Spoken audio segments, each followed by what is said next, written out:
G20 just dropped on Prime Video, and it has all the ingredients for an entertaining action thriller: world leaders, hostage situations, and Viola Davis as the President of the United States. Sounds like a pretty promising recipe, but the film has been getting some mixed reviews. So today, we're diving into some of those strengths and weaknesses that I noticed in the film. The film centers President Danielle Sutton, also known as Madam President, played by Viola Davis, who is attending the G20 summit, which takes place in Cape Town. But things take a turn when mercenaries take over the compound and hold all the world leaders hostage. So with communications down and allies either frozen or compromised, Madam President ends up isolated inside the compound, forced to use her past military experience to go full survival mode and protect her family and the entire world. So let's start with the obvious.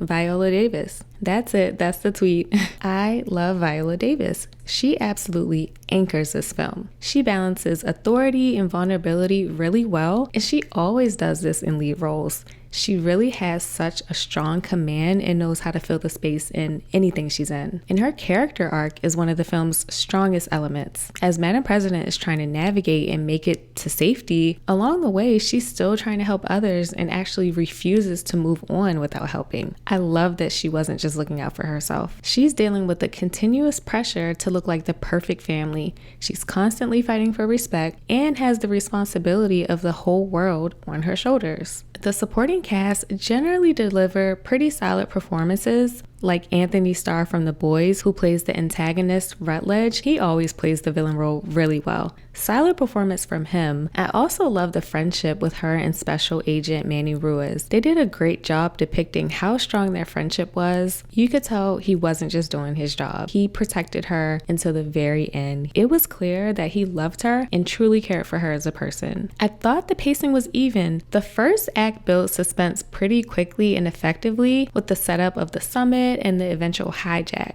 Once the action started, it just took off from there. The film maintained a steady level of tension, which was really great. It knew when to cut between the president, the hijackers, outside forces, really keeping the stakes moving forward. The decision to highlight the power of AI and deepfakes and how your face and body can be used and altered to spread misinformation was a really nice touch and something that we see happening in present time. And this film is what I call user-friendly. They craft the dialogue in a way that's easily digestible, focusing on including moments where these big issues are literally broken down and explained in a way that anyone can understand. A good example of this is in the elevator. There's a discussion about cryptocurrency, and the First Lady of South Korea says, okay, break it down to me like I'm 10. And then they take a second to break it down. So I thought this made the information very easy to understand and process for viewers who may not know how crypto works.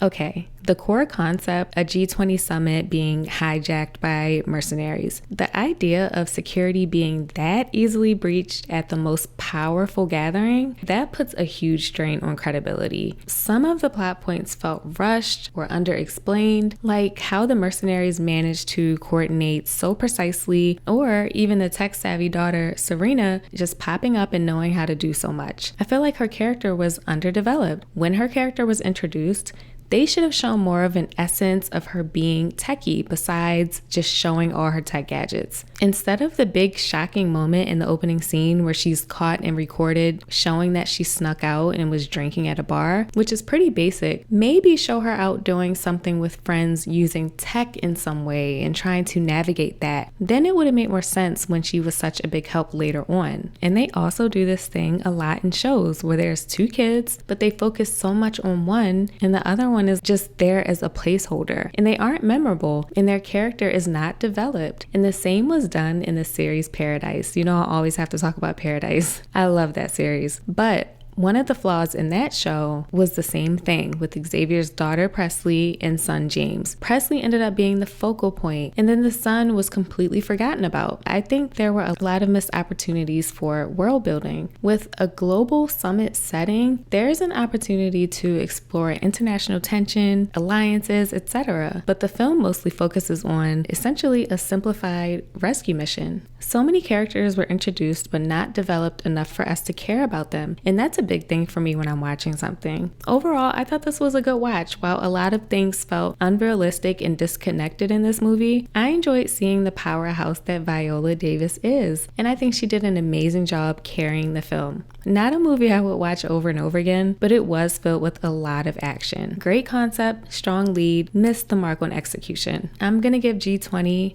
a 3 out of 5. What were some of the strengths and weaknesses that you noticed? Let me know down below in the comments. And if you like this kind of breakdown, make sure to hit the like button and subscribe to my channel so you can be notified every time I post. My name is Kamara. Thanks for watching another episode of Screen Diaries. Until next time, take care. Bye.